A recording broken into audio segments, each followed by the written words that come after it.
Olá IPCA, hoje é terça-feira, dia 3 de junho de 2014. Estamos juntos há 667 dias lendo a Bíblia e hoje leremos os capítulos 40 e 41 do livro do profeta Isaías. Já dissemos a você que os 39 primeiros capítulos deste livro ensinam o povo a confiar em Deus. Os 12 primeiros mostram que Deus é digno e capaz de governar o mundo. Do 13 ao 23, as nações não são dignas de confiança porque elas não podem ajudar. Do 24 até o 35, uma amarração de tudo isso, mostrando que o governo de Deus é maravilhoso e que as nações não poderão oferecer salvação alguma, elas estão debaixo do juízo de Deus. Capítulos 36 e 37 nos mostram a história do livramento de Jerusalém nos dias do cerco assírio por Senaqueribe, provando na história que Deus realmente é capaz de livrar, como disse. Mas os capítulos 38 e 39 nos mostram o rei Ezequias, exemplificando de maneira geral o comportamento da nação, duvidando do Senhor e ainda interessado em fazer alianças com os babilônicos. Isso tudo é encerrado no final do capítulo 39 com uma sentença de Deus pela boca de Isaías, de que os babilônicos levariam o povo de Judá para o cativeiro.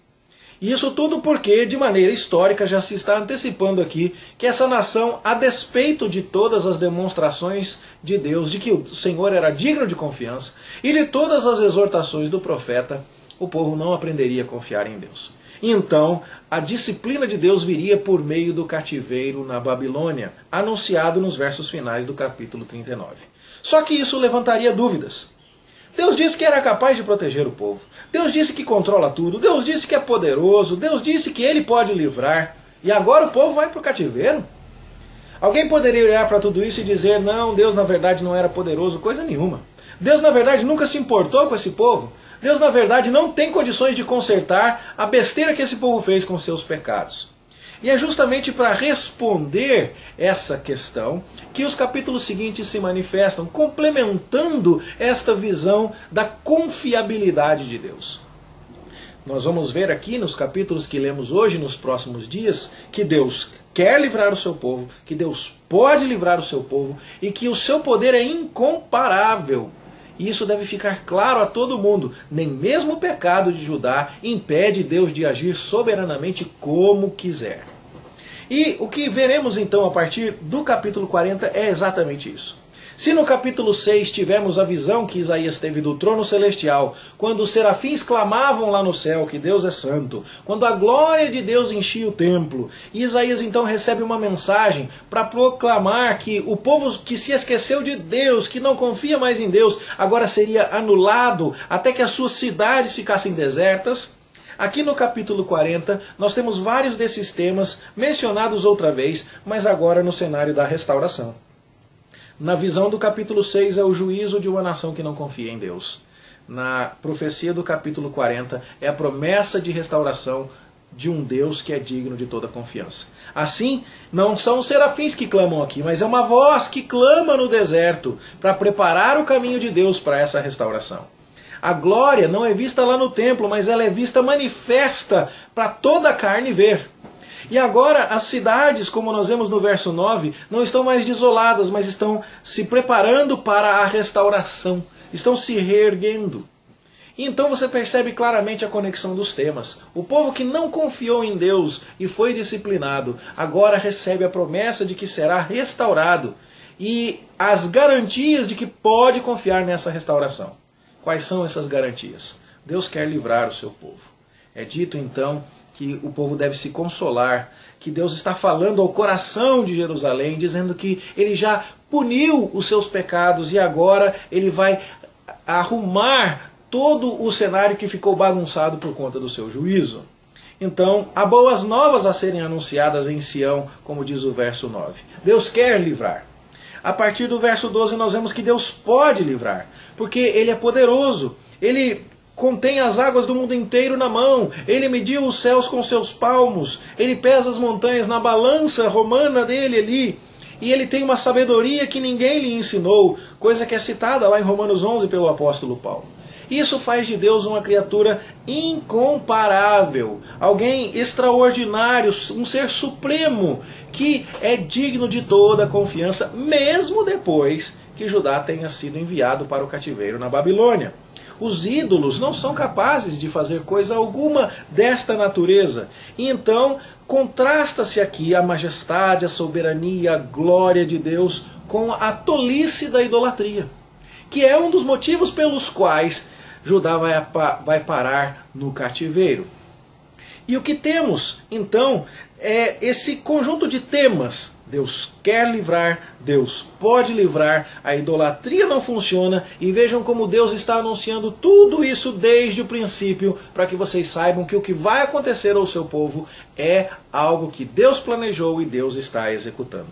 Assim, fala-se no artífice fundindo a imagem do ídolo no verso 19 do capítulo 40, e fala-se no mesmo artífice fundindo o seu ídolo lá no verso 7 do capítulo 41. Fala-se de Deus decretando tudo desde o princípio no verso 21 do capítulo 40 e dele fazendo a mesma coisa no verso 4 do capítulo 41. A ideia é que qualquer pessoa que visse Isaías falando a respeito do cativeiro da Babilônia e do retorno do cativeiro, um século aproximadamente antes de que isso acontecesse, teria que reconhecer que Deus anunciou todas as coisas, que Deus controla tudo, que Ele é incomparável, que nenhum ídolo pode rivalizar com Ele e, portanto, não só crer no descanso, crer na restauração, confiar em Deus, mas também se dobrar de maneira submissa a esse único Deus existente e digno de ser adorado. Por isso o verso 25 do capítulo 40 diz: a quem me comparareis para que eu lhe seja igual? É o eterno Deus, aquele que não se cansa nem se fatiga, que renova as forças daqueles que nele confiam. É esse o Deus que Isaías apresenta e que vai dirigir a história do seu povo, tanto ao levá-los ao cativeiro, quanto ao trazê-los de volta. E aí então são lançados alguns desafios aqui. No capítulo 41, Deus está dizendo que Ele coordena os eventos da história. Ele evidencia a sua soberania no fato de que ele controla tudo o que acontece. E ele já está predizendo aqui no verso 2 que virá alguém do Oriente, vitorioso, que vai trazer às nações uma derrota muito séria. E com isso vai fazer a vontade de Deus. Há uma referência aqui a Ciro, o rei persa, que vencerá os babilônicos que terão levado o povo de Judá ao cativeiro. E quando as pessoas vissem isso, ficariam aterrorizadas.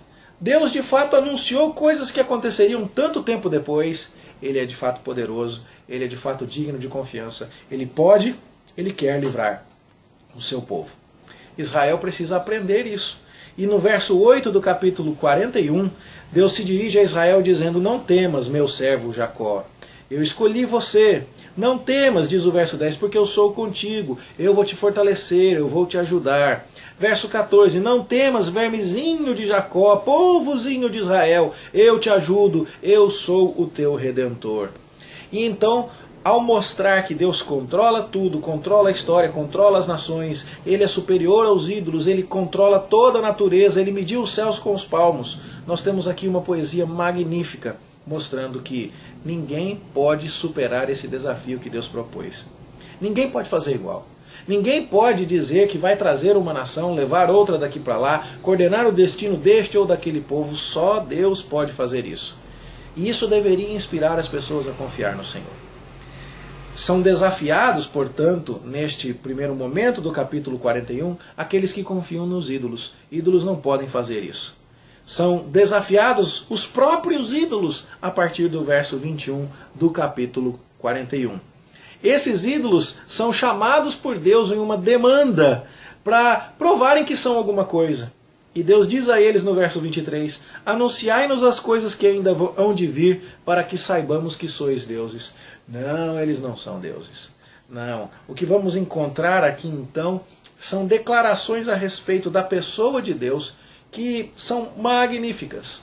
Elas não encontram paralelos tão grandiosos em toda a Escritura, porque agora Deus, no teatro do mundo, está dizendo, Ele controla o destino de Judá, Ele controla a Babilônia, Ele controla a Pérsia, Ele controla os céus, Ele controla as montanhas, Ele controla absolutamente tudo. E Ele diz o que vai acontecer com antecedência. Ele evidencia o seu controle do mundo ao dirigir os personagens da história e ao predizer o futuro.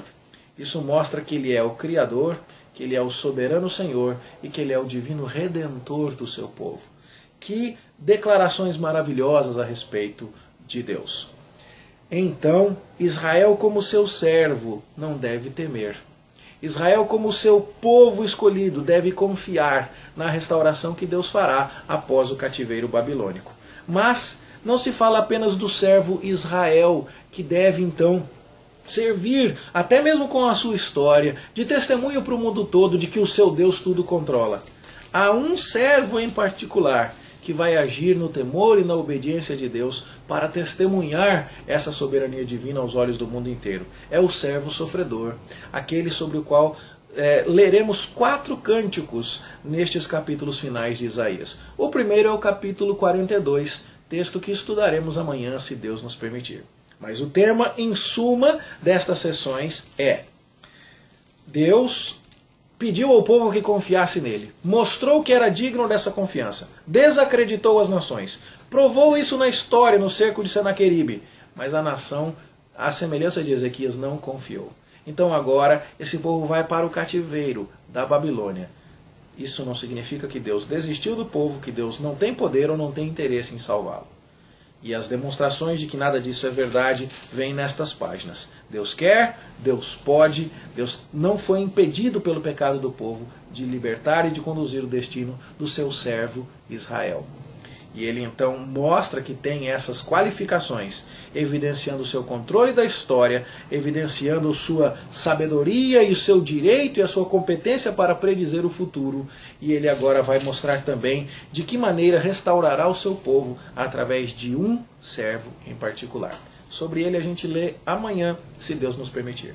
Por hoje é isso. Espero que esta compreensão tenha abençoado a sua vida. Tenha você um bom estudo. A gente se encontra aqui amanhã, se Deus quiser. Até lá.